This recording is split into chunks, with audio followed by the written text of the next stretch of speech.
2025-26 நிதியாண்டுக்கான மத்திய பட்ஜெட்டை நிதியமைச்சர் நிர்மலா சீதாராமன் இன்று தாக்கல் செய்தார். வருமான வரி சலுகைகளில் ஏதாவது மாற்றம் இருக்குமா என்பது பல்வேறு மக்களின் எதிர்பார்ப்பாக இருந்தது.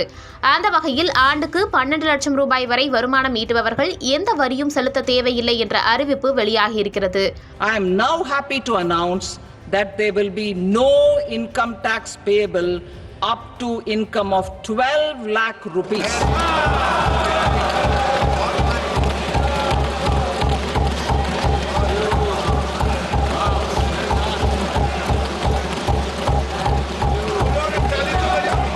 முன்னதாக 7 லட்சம் உச்சவரம்பாக இருந்த நிலையில் அது தற்போது 12 லட்சத்திற்கு அதிகரிக்கப்பட்டுள்ளது.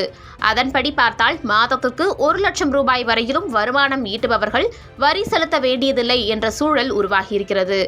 மத்திய அரசின் வருமான வரி சலுகைகளில் ஏற்பட்டிருக்கக்கூடிய இந்த மாற்றங்கள் இது எப்படி மிடில் கிளாஸ் மக்களுக்கு பயனுள்ளதாக அமையும் என்பது குறித்து தெளிவான விளக்கத்தை நம்முடன் அளிக்கிறார் பொருளாதார நிபுணர் திரு ராஜேஷ் அவர்கள். அவர் என்ன கூறியிருக்கிறார் என்பதை இந்த வீடியோவில் பார்க்கலாம். லாஸ்ட் வீடியோல எல்லாம் பேசின மாதிரி வந்த சேஞ்சஸ் எல்லாமே நமக்கு நியூ ரெஜிம்ல தான் வந்திருக்கு. ஓகேவா? ஸோ நியூ ரெஜிம்லயே நல்ல டாக்ஸ் எக்ஸம்ஷன் தந்திருக்காங்கன்னு தான் சொல்லுவேன்.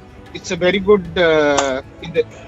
இப்போ பாத்தீங்கன்னா இத்தனை நாளா நியூ டாக்ஸ் ரெஜிம்ல அப் டு 7 lakhs வந்து டாக்ஸ் பே பண்ண வேண்டாம்னு இருந்தது. It was the upper limit. இப்போ அந்த 7 lakhs லிமிட்டை they have changed to 12 lakhs.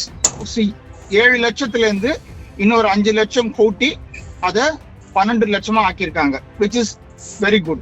இந்த 5 லட்சம் அவங்க கூட்டினதுல என்ன அட்வான்டேஜ் அப்படின்னு பாத்தீங்கன்னா, ஒவ்வொரு டாக்ஸ் பேயருக்கும் இத்தனை நாளா அவங்க 12 லட்சம் அவங்களோட டாக்ஸபிள் இன்கம் வந்ததுன்னா நியூ ரெஜிம்ல ஆல்மோஸ்ட் 80,000 ரூபாய் அவங்க டாக்ஸ் பே பண்ண வேண்டி இருந்திருக்கும். இப்போ அந்த 80,000 100% அப்படியே இட்ஸ் எக்ஸம்ப்டட். ஸோ இந்த 80,000 அப்படியே நம்ம மாசம் போட்டோம்னா இட் கம்ஸ் ஆல்மோஸ்ட் டு 6,000 ரூபாய் வரும். ஸோ ஒவ்வொரு மிடில் கிளாஸ் மெம்பருக்கும் ஒரு மாசத்துக்கு 6,000 ரூபாய் கையில இருக்கும் அப்படிங்கிறது இதுல ஒரு நல்ல விஷயம். ரெண்டாவது பாத்தீங்கன்னா அந்த டாக்ஸ் ஸ்லாப்ல ஒவ்வொரு ஸ்லாபுக்கும் வித்தியாசம் வந்து 2.5 லட்சம் வச்சிருந்தாங்க.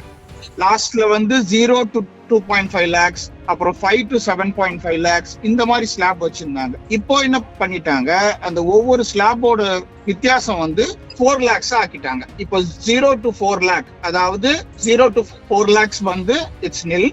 அப்புறம் 4 to 8 lakhs வந்து 5%, 8 to 12 lakhs 10%, 12 to 16 lakhs 15%, அப்புறம் 16 to 20 lakhs 20%, 20 to 24 lakhs 25%, 24 லட்சத்துக்கு மேல பிளாட் ரேட்டா 30% சார்ஜ் பண்றாங்க.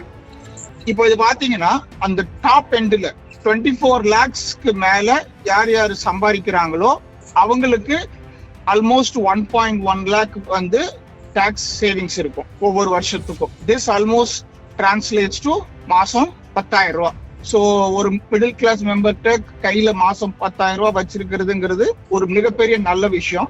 அதை பொறுத்த வரைக்கும் இந்த பட்ஜெட் வந்து மிடில் கிளாஸ்க்கான ஒரு நல்ல பட்ஜெட் தான் சொல்லுவேன். ஏன்னா இத்தனை நாளா எந்த ஒரு ஏற்றமும் இல்லாம இருந்ததுக்கு இது this is for more better. And ரெண்டாவது இப்போ 24 இத்தனை நாளா 19 லட்சம் வரைக்கும் தான் நியூ டாக்ஸ் ரெஜிம் அட்ராக்டிவா வச்சிருந்தாங்க. இப்போ 24 லட்சம் பிளஸ் இன்னொரு 5 lakhs, ஸோ 30 லட்சம் வரைக்கும் இப்போ நியூ டாக்ஸ் ரெஜிம் அட்ராக்டிவா போகும். ஸோ இதுல இருந்து இப்போ இத்தனை வருஷமா ஓல்ட் டாக்ஸ் ரெஜிம்ல ஃபைல் பண்ணிட்டு இருந்தவங்க எல்லாரும் இப்போ இனிமே நியூ டாக்ஸ் ரெஜிமுக்கு மாற ஆரம்பிப்பாங்க. லாஸ்ட் இயர் இந்த ஆல்மோஸ்ட் 76% வந்து இந்த வருஷம் அப் டு 90% ஆகிறதுக்கு கூட வாய்ப்புகள் இருக்கு. ஸோ இதுதான் இந்த மிடில் கிளாஸ்ல டைரக்ட் டாக்ஸுக்கான பர்சனல் இன்கம் டாக்ஸுக்கான ரொம்ப நல்ல விஷயம்னு சொல்லுவேன்.